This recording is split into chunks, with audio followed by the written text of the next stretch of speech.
Hare Krishna. Oh, don't put it on the floor.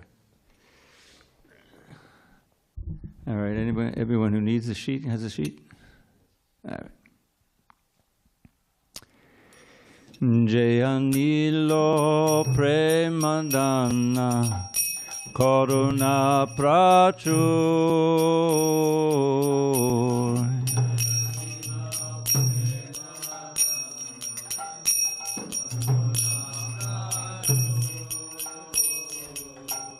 Heno Prabhu Kota Gela Acharya Thakur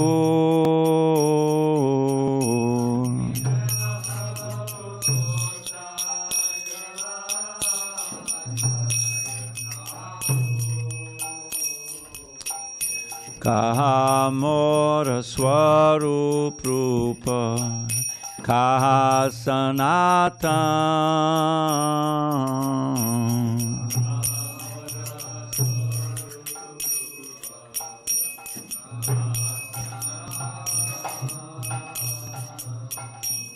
Kaha Dasa Raghunatha Patita Pavan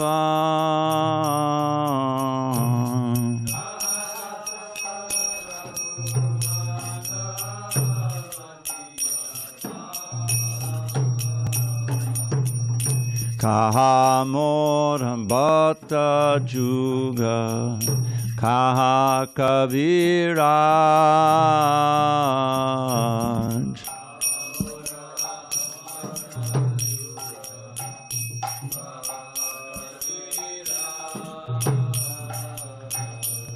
Eka Kale Kota Gela Goranataraj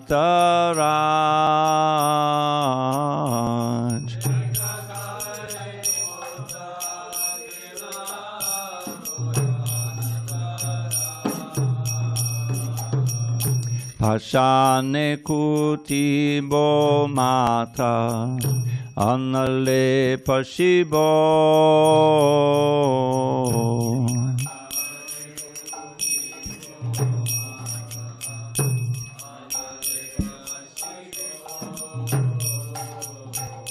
Goranga Gunera Nidhi Kota Kele Pabo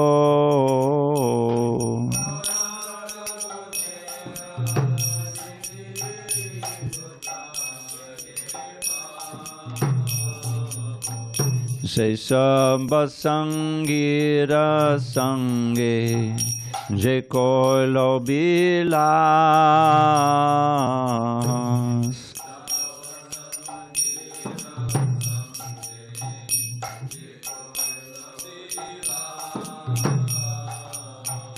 Se Sangana Paya Kande Narottamadas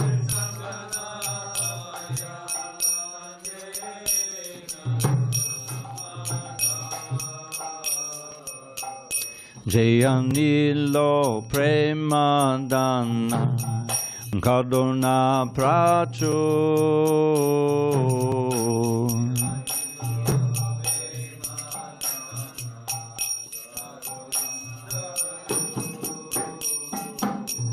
Heno Prabhu Kota Gela Acharya Thakur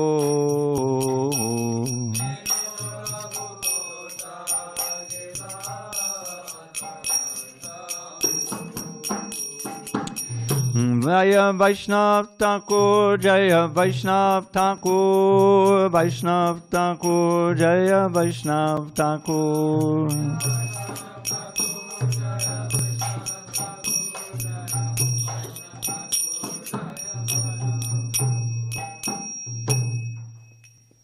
Thank you. He who brought the treasure of divine love and who was filled with compassion and mercy, where has such a personality as Srinivas Acharya gone? Where are my Swarup Damodar and Rupa Goswami? Where is Sanatan? Where is Raghunath Das, the savior of the fallen? Where are my Raghunath Bhatta and Gopal Bhatta? And where is Krishnadas Kaviraj? Where did Lord Gauranga, the great dancer, suddenly go? I will smash my head against a rock and enter into fire. Where will I find Lord Gauranga, the reservoir of all wonderful qualities? Being unable to obtain the association of Lord Gauranga, accompanied by all of these devotees in whose association he performed his pastimes, Narottam Das simply weeps. So this is the glorious disappearance day of Srila Haridas Thakur. And I'd like to read a little excerpt from the Chaitanya Charitamrita Antya Leela, describing a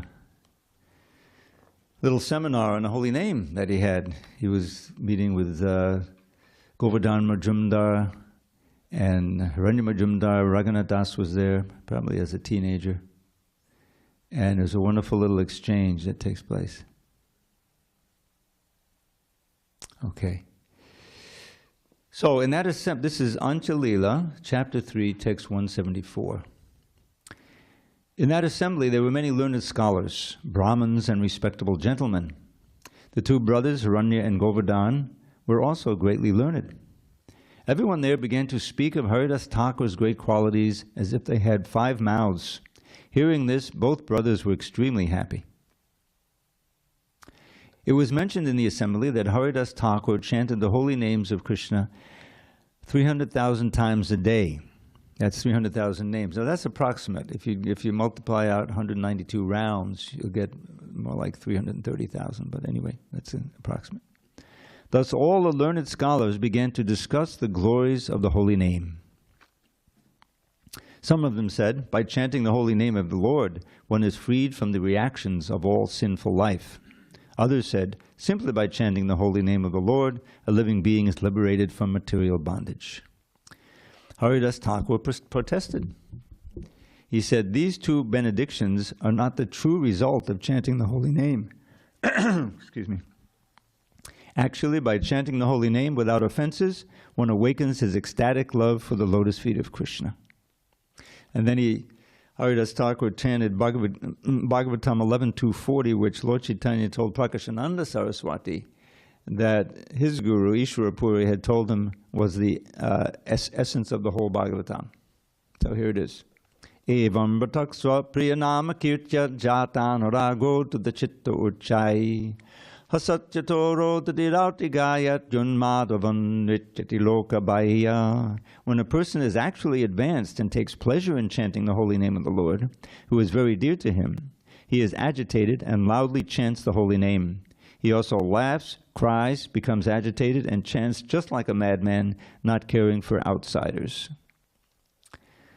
And Haridas goes on, liberation and extinction of the reactions of sinful life are two concomitant byproducts of chanting the holy name of the Lord. An example is found in the gleams of the morning sunlight. And then he chanted this verse, which is found in the Padyavali 16, an anthology of verses compiled by Srila Rupa Goswami. Now, it doesn't say who actually wrote this verse. I'm not sure it's known. Anghak sanghatakilang sakadudiyade vasakalalokasya tadanitivatamila jalading jaichitagan mangalang hare nama. So we should all learn that verse. And then he explained it. After reciting this verse, Haridas Thakur said, "O learned scholars, please explain the meaning of this verse." But the audience requested Haridas Thakur, "It is better for you to explain the meaning of this important verse." Haridas said, "As the sun begins to rise, even before it is visible, it dissipates the darkness of night. With the first glimpse of sunlight, fear of thieves, ghosts, and demons immediately disappears.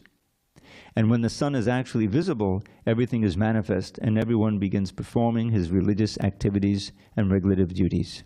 Similarly, the first hint that offenseless chanting of the Lord's holy names has awakened dissipates the reactions of sinful life immediately. And when one chants the holy name offenselessly, one awakens to service in ecstatic love of the lotus feet of Krishna." So I'm just going to give my little poetic version of this verse and Haridas Thakur's explanation of it, and then we'll proceed with the Bhagavatam. When the moon is invisible, withered to nil, and the sun is long gone from the sky, then an ocean of darkness envelops this world, and the timorous fear they might die. But that thick pall of gloom is at once swept away when the first signs of sunrise appear. and the dawning of day gives assurance to all that in truth there is nothing to fear. In a similar way, when illusion holds sway and a soul has forgotten his Lord, then the darkness of ignorance covers his heart. Sin and suffering are his reward. But as soon as he says Krishna's name even once, in a manner that doesn't offend, then his ignorance flees like the darkness at dawn, and his sin and his suffering end. So there's nothing to fear, for the sun of the name has appeared with his powers divine. In your heart may that sun, benedictive for all, become fixed and eternally shine. Gaur Premanandi Hari Hari Bo. So we'll now proceed with the Srimad Bhagavatam class. And as I always say, if anyone doesn't have my poetry file by now, just send me an email and I'll send it to you. What's the email? Thank you. For anyone who doesn't know that by now, dravida108@gmail.com. Okay. Let's see. Let me get this straight. 16th.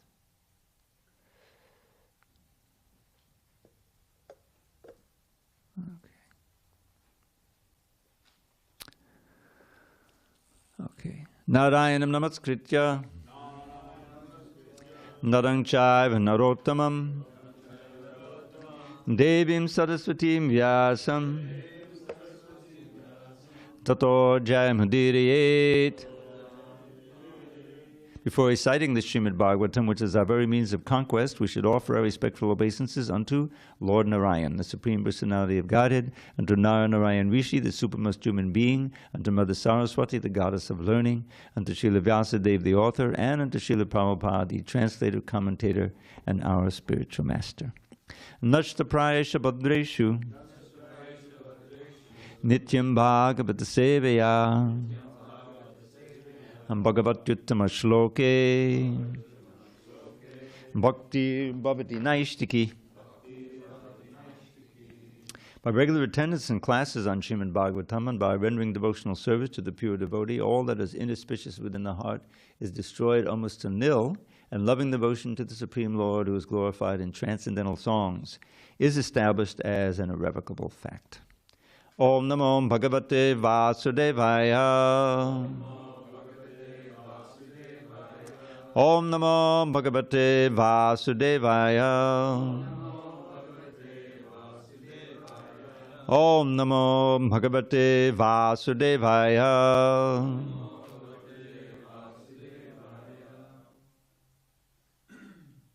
On this 16th day of September 2024 in San Diego, we're reading from Srimad Bhagavatam, translation and commentary by His Divine Grace A.C. Bhaktivedanta Swami Prabhupada. We are in Canto 7, The Science of God, Chapter 12, The Perfect Society for Spiritual Classes, text number 15.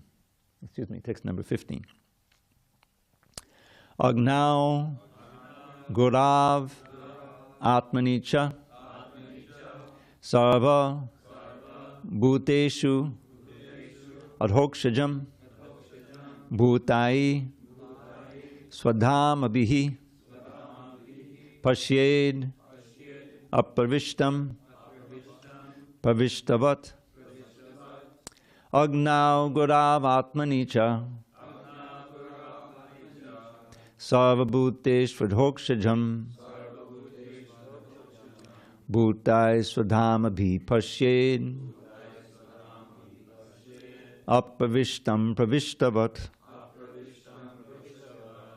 Agnau Gurav Atmanicha Sarvabhuteshvadhokshajam Bhutai Swadhamabhi Pashyed Apraviṣṭaḥ praviṣṭavat Agnau Gurav Atmanicha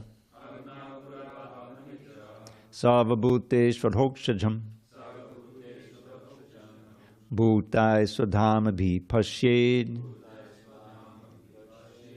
Apraviṣṭaḥ praviṣṭavat.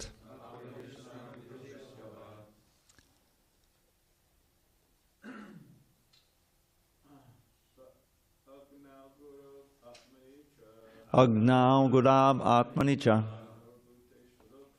Sarvabhuteshvadhokshajam Bhutaya Swadhamabhi Pashyed Apraviṣṭaḥ praviṣṭavat Agnau Gurav Atmanicha Sarvabhute Swadhokshajam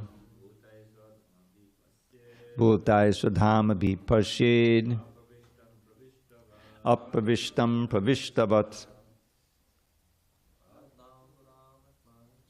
Agnau Gurav Atmanicha Sarvabhuteshvarhokshajam Bhutaya Swadhamabhi Pashyed Apraviṣṭaḥ praviṣṭavat Agnau Gurav Atmanicha Sarvabhuteshvarhokshajam Bhutaya Swadhamabhi Pashyed Apraviṣṭaḥ praviṣṭavat. Ladies? Agnau Gurav Atmanicha Sarvabhuteshvarhokshajam Bhutaya Swadhamabhi Pashyed Apraviṣṭaḥ praviṣṭavam. Agnau, in the fire. Gurau, in the spiritual master. Atmani, in one's self. Cha, also. Sarvabhuteshu, in every living entity. Adhokshajam, the Supreme Personality of Godhead, who cannot be seen or perceived with the material eyes or other material senses. Bhutai, with all living entities. Swadhamabhihi, along with his lordship's paraphernalia. Pashyet, one should see. Apraviṣṭaḥ, not entered. Praviṣṭavat, also entered. Translation. One should realize that in the fire, in the spiritual master, in oneself, and in all living entities, in all circumstances and conditions, the Supreme Personality of Godhead, Vishnu, has simultaneously entered and not entered. He is situated externally and internally as the full controller of everything. I say, you say. One should realize that in the fire, in the spiritual master, in oneself and in all living entities, in all circumstances and conditions, the Supreme Personality of Godhead, Vishnu, has simultaneously entered and not entered. He is situated externally and internally as the full controller of everything. Srila Prabhupada's purport. Realization of the Supreme Personality of Godhead's omnipresence is the perfect realization of the absolute truth to be attained through the study of the Vedic literatures. As stated in the Brahma Samhita 535, Andantarastha padamanu chayantarastham, the Lord is situated within the universe, within the heart of every living entity, and also within the atom.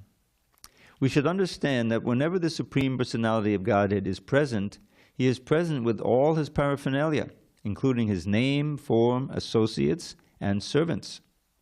The living entity is part and parcel of the Supreme Personality of Godhead, and thus one should understand that since the Supreme Lord has entered the atom, the living entities are also there. One must accept the inconceivable quality of the Supreme Personality of Godhead, for no one can understand from the material point of view how the Lord is all-pervasive and yet is situated in his own abode, Goloka Vrindavan. This realization is possible if one strictly follows the regular principles of ashram, brahmachari, grahastha, vanaprastha, and sannyas. Srila Madhvacharya says in this regard, apraviṣṭaḥ sarvakata praviṣṭas tvanurupavan evam dvirupo bhagavan hadireko janardanaha. The Supreme Personality of Godhead in his original form has not entered everything, apraviṣṭaḥ, but in his impersonal form he has entered, praviṣṭaḥ. Thus he has entered and not entered simultaneously. This is also explained in the Bhagavad Gita 9.4, wherein the Lord says, Maya tatamidam sarvam jagadavyaktamurtina matstani sarvabhutani nachahang te shavastitaha. By me in my unmanifested form, this entire universe is pervaded. All beings are in me, but I am not in them. The Lord can defy himself. Thus, there is variety in unity. Ekatvam bahutvam. Om jnana timarandasya jnanandana shalakaya. Chakshu unmilitam mena tasmai shri gurave namaha. I was born in the darkest of ignorance, but my spiritual master Srila Prabhupada opened my eyes with the torchlight of knowledge. I offer Mahamad obeisances unto him and all members of Sri Parampara. So I must admit that this is not an easy purport to understand. The fact that Krishna is present everywhere, and he has entered into everyone's heart, into the atom in his impersonal form. I'm not sure how to deal with that, but the idea or the fact of Krishna's omnipresence is very significant for our rendering devotional service, because one is meant to feel not that Krishna's up in the spiritual world and I'm down here, distributing books on the altar, whatever. But that Krishna is actually there with us. That he's hearing everything we do. He's witnessing. He's within our heart.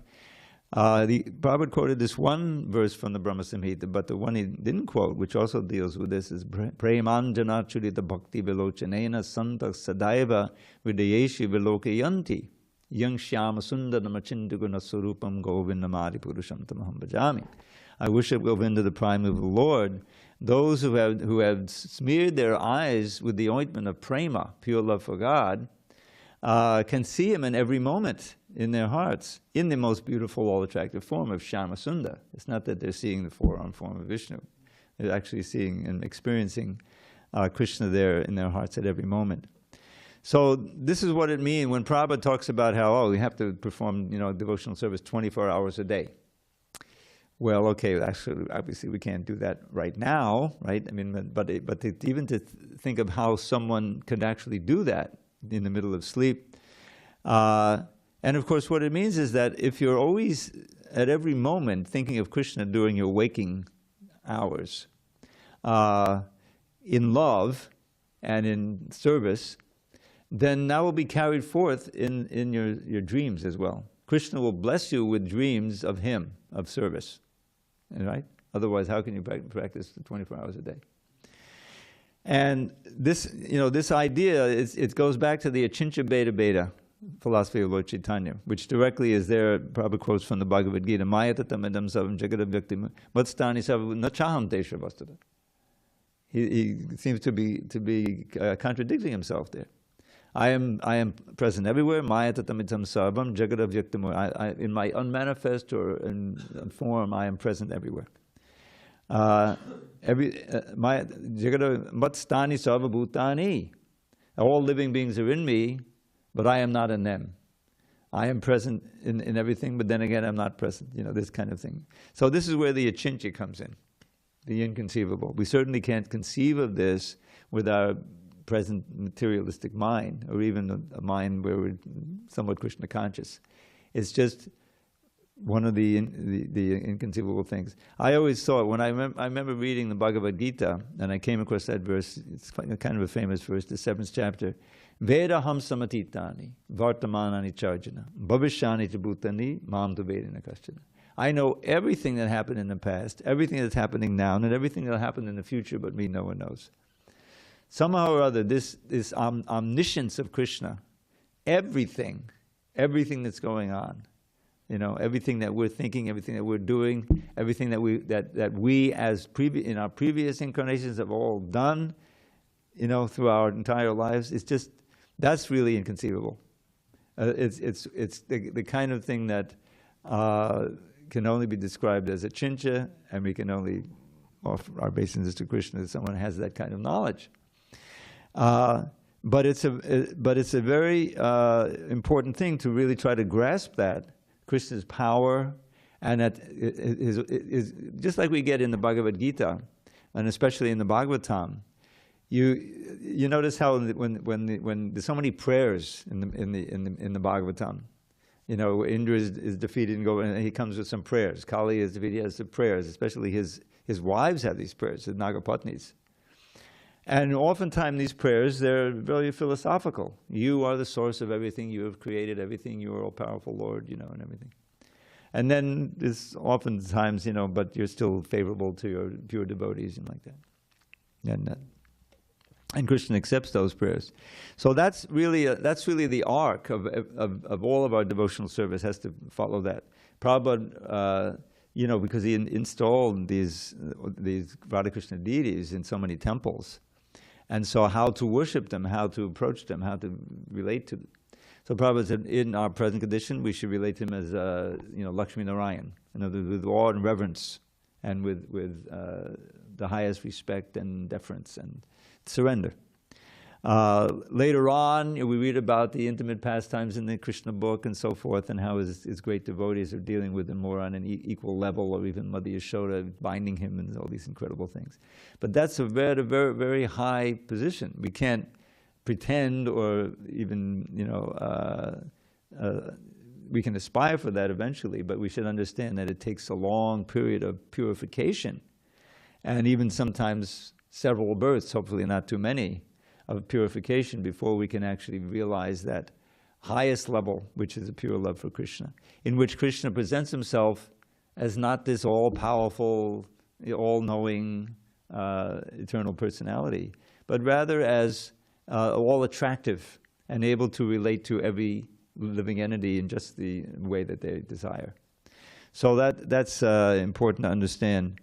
But this particular passage of the Bhagavatam is dealing with Krishna's all-pervasiveness, his omnipresence. And when you think about it, you can't really be omniscient without being also omnipresent. The super soul is there in every atom, he's there in every heart, he's witnessing everything that we're doing, there's everything that's going on. So in this way, he can truly, and not just here, but in every planet in the universe, this is inconceivable. And he's aware of that. Aware of every incident that takes place, every fact. So, in one sense, that's I think of the scandal that happened was it 10 years ago, 12 years? I forget when it was, and I always forget his name. He decamped to Russia. He fled to Russia, but he was working for the government. And he revealed that they're reading all the emails, listening to all the phone calls, which they're not supposed to do, right, according to the Constitution. Don't they have to get a warrant in order to, if there's some suspicion that you might be illegal before they just, but no, they're just sucking up everything, that they can possibly do to keep an eye on us. And in China, it's right out in the open. They have the cameras all over the streets and everything, watching, So why is that so, just so horrible to think about? Because you don't really trust that they have that this is all being done out of goodwill. We know that the government is iffy, and it can easily be taken over by demons, and it has in the past. And then they have this apparatus to keep track of you. So it's just gives a chill up your spine.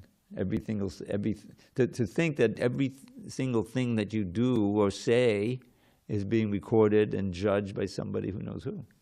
But because we know that Krishna ultimately, he loves us. He has our best interests at heart. The only reason why he manifests this world, and he comes to it certainly, is because he wants to reinstitute Dharma. Why? Because we need that. And the demons need to be wiped away. What is it? Prarattanaya sadhanam, vinachaya sadushakaram, dharma sangstapan, sambhavami yuge yuge. So Krishna is certainly our well-wishing friend, right? That last verse of the 5th chapter, how does it go? Bhoktaram yagitapasam sarvaloka maheshwaram suridam sarvabhutanam gyatva mam shantam richati. How could you be peaceful if you don't think that that Lord, who's a master of everything, who's in everyone's heart and knows everything about you, is your Surit? Surit, Prabhupada picked up on that. With every time he signed a letter, your ever well wisher. That's exactly what Surit means. A friend, it's hard to have a material friend like that, who never deviates from the principle of having your best interest at heart.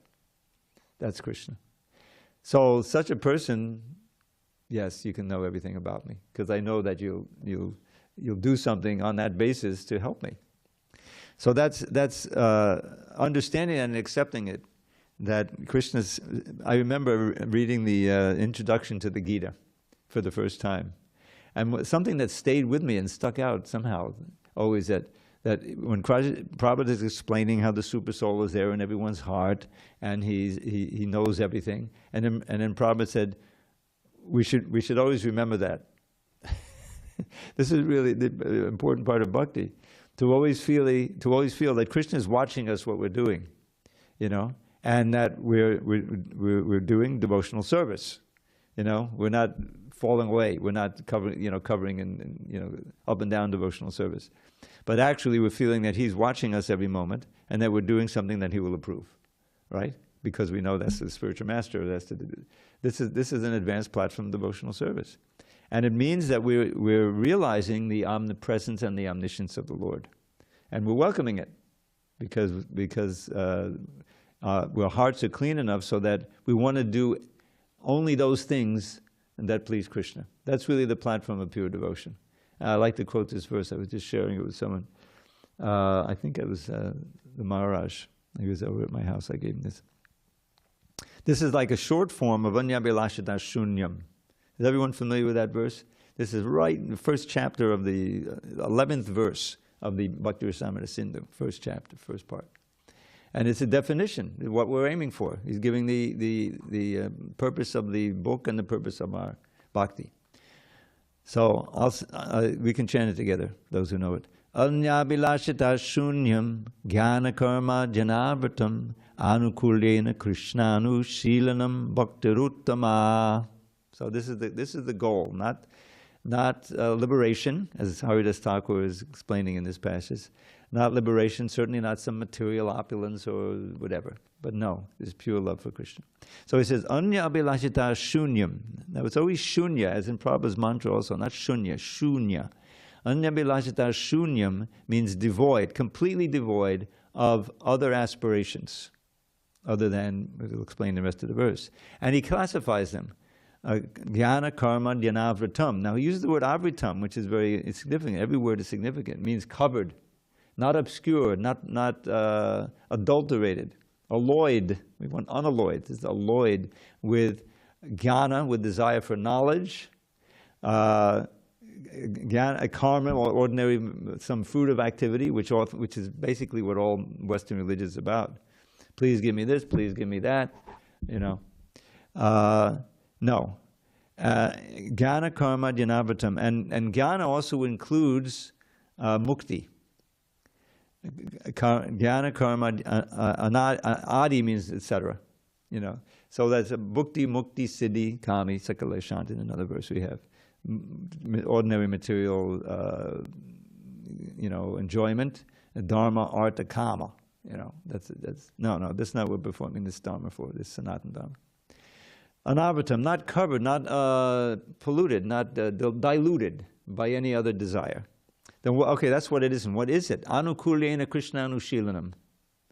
Every activity performed should be done as positively for the benefit of Krishna. And we should be aware of that. There's a verse in the Bhagavatam that says that Kayena Vacha Manasindriyat. He goes through whatever you have, your body, your mind, your words, your intelligence, all this should, as you do it, as I'm walking from here to there, it may be, you should be thinking, I'm now doing this for Krishna, as an offering to Narayan. It says, this is one of the teachings of the Yogendras. So this is the platform of pure devotional service. So, Anukuryena, favorably, done favorably for good. Not just being conscious of him, like Putana, or Kamsa. They were conscious of Krishna, but they're not bhaktas. Obviously, they wanted to kill him. but they were conscious. No, we should be fully conscious of Krishna. We should understand what he wants of us through the Shastra, the spiritual master, and we should be actively engaged in trying to perform that activity, whatever it may be, as best we can.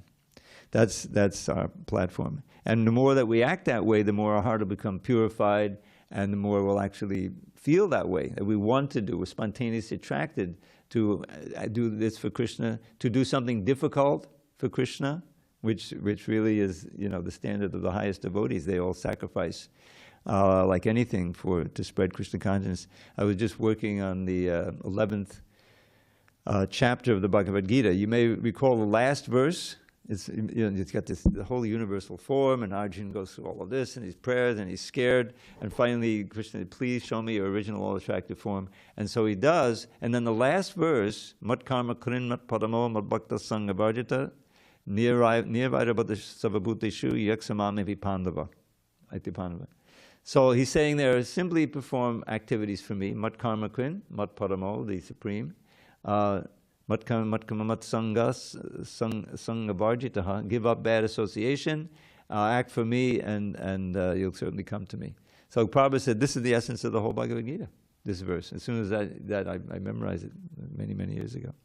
So in the purport there, Prabhupada is talking about sacrificing, risking one's life to spread Krishna consciousness, to spread God. He gave an example, of course, of Lord Jesus, and Haridas Thakur and Prahlad. They were ready to die for just speaking the truth. And Prabhupada is saying therefore the highest activities one can perform is activities to relieve one's neighbors of all their material pains. And I pointed out that really what needs to be added there, because in the context, is by spreading Krishna consciousness. Otherwise, it could be an ad for UNICEF or the Salvation Army. But anyway, but that's what Prabhupada is. That's the theme there in that final section of that 11th chapter. So that's really what the Sankirtan movement is all about. Is that you feel the benefit of Krishna consciousness, and you feel more and more happy and ecstatic and peaceful in Krishna consciousness, and you really want to share that with as many people as possible. Because what is that famous phrase? Ramapati. Sarve sukhino bhavantu, is it?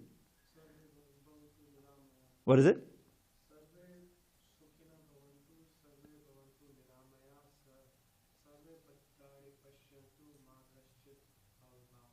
Wow, I only know that first line. You have to teach me the rest of it. So, because often that's standalone. Sarve sukhino bhavantu. Prabhupada quotes that one line in his books. So what it means, everyone should be happy. That's what it means, right? May everyone be happy. But we know they can't be happy with what they're thinking they can be happy with. So that's why we have to, spread the books and the philosophy and live the philosophy so we can show how we can be happy with very little material things. That's the point. By chanting Hare Krishna, serving the Lord, and simply glorifying Him, then the highest happiness comes, and we can feel that. I mean, these verses. Suki knows some of these shlokas because he was here. There's one we know. Udasipadis pudadindidamindidamandida sujolasitam alamanganata mangalamangada satchandanam bande. Just the sound itself. Bhadran Rai Maharaj was talking yesterday about the wonderful literature that Jiva Goswami wrote. The volume, but also the quality of his Sanskrit is incredible. He composed them in his mind and then etched them into stone. In other words, there's no question of any editing or any revision, right? So I was thinking maybe I should give one of the verses that I learned from the Gopal Champu. In the Gopal Champu, as it said in the Madhya Lila, near the beginning of Madhya Lila, there's a list of the paragraph that lists many of the Acharya's books. And Gopal Champu is there, and it says a very formidable book.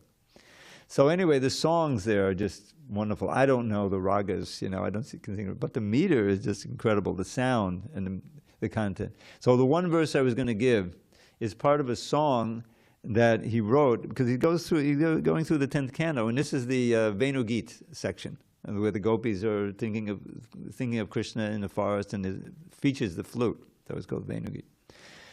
So this is the verse. Vanchita pancha vadipade lanchana maniniti yanchita kesham dadadiba hadadano anaganda dara vadibalitam mudalesham. Now I'm not going to pretend that I chanted that exactly correctly, but I got the meters there, and the wonderful rhyme. So what he's describing there is Krishna and Balaram walking in. And it's interesting that in the actual Venugit, the gopis glorify Krishna and Balaram walking in, and the Acharyas say the reason why they're doing that because they don't want the elders to hear them just glorifying Krishna. They'll think they have something going on, So they glorify Krishna and Balaram. But then after 2 or 3 verses, it's just Krishna. Until Hantai Madhada Balav, where they're glorifying Govardhan Hill, and they mention that Krishna and Balaram's lotus feet are making the hill very ecstatic. So what this is vanchita means desirable, meaning very exquisite. Pincha, that's the peacock plumes. So he's describing their hair. He's describing their exquisite, most desirable peacock plumes arranged beautifully. Vanchita pinchavali, parilanchita, mani nichayan, and also money, M-A-N-I, which means jewels, of course, chintamani. But in this case, it's diamonds, little diamonds. So they have little diamonds in their hair also. Nichayanchita kesham in the hair. And then he describes what it looks like. Dadadiva Haridanur. Haridanur is the bow of Hari, which means the rainbow. You see, so it's sometimes Indradanu. It's described that you see a rainbow in the air. That this is a rain. So it's like that. You've got the peacock feathers, which have those multicolored section, and then you have the diamonds in there, which are like the stars in the sky. You see, or in a cloud. At night, I guess. So they're describing that Haridana Anugata Tara Balitan Lasham. Lasham means small clouds. Each of their heads look like little, bearing small clouds with beautiful rainbows and stars in them. What a vision, That's just one verse. Anyway, so this is our legacy, and right at the beginning of Bhagavatam, it says, "Oh, rasikas, you should become a rasika and be able to drink the nectar of the Bhagavatam. Nigamakalpatado garditam palam shukamakadamita dravasamyutam pibata Bhagavatam rasamalayam muhodaho rasika bhuvibavuka." So this Bhagavatam is the ripened fruit of the tree, the desire tree of the entire Vedas, right? This is a desire tree. You want to become a doctor? We got the Ayurveda. You want to become an astrologer? We got the Jyotirveda. You want to become whatever, we have that. But if you want to really taste the ultimate fruit, then you need the Bhagavatam. So Nigama Kalpatadoga, and it's become even more sweeter because it's been touched by the parrot, Shuka Dev. The parrots touch the fruit. Have you ever experienced that? Having a fruit that a parrot picked and then it's sweeter? I don't know. But anyway, it's shastric. It's got to be true. Amrita Dravisamyatam. And then there's this immortal phrase in the synonyms. Don't ignore the synonyms. Where Prabhupada says this fruit is semi-soft and easily swallowable because it's been touched by the parrot. So, Muhuraho Rasika, you should relish it again and again. Aliyam. Now this word aliyam was confusing to me at first. Because alaya is an abode. Dukkha aliyam, shashvatam, right? This world is an abode of misery, dukkha aliyam. So I couldn't have aliyam because there needs to be a hyphen between the a and the layam. As in Brahma Bhuvana Loka, the famous verse. Up to Brahma Loka, and including Brahma Loka, this whole world is a place where you have to come and go. This is in the Bhagavad Gita. So it's finally dawned on me that laya is a word. It means liberation in this context.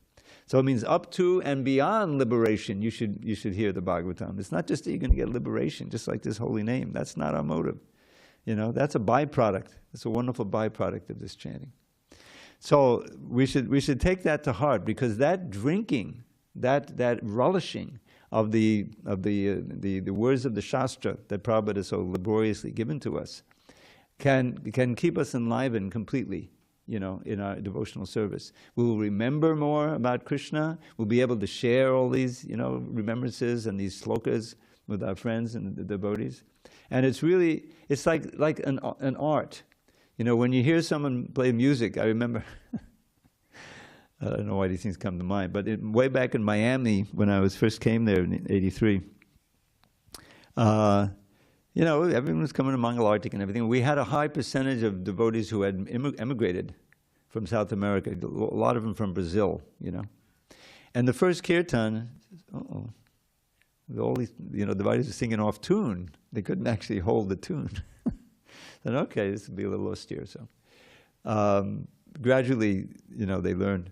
But that's you know, music is so attractive. You know, Prabhupada when he was singing and lead the kirtans, it calls to mind this one thing, and then I'll end with this.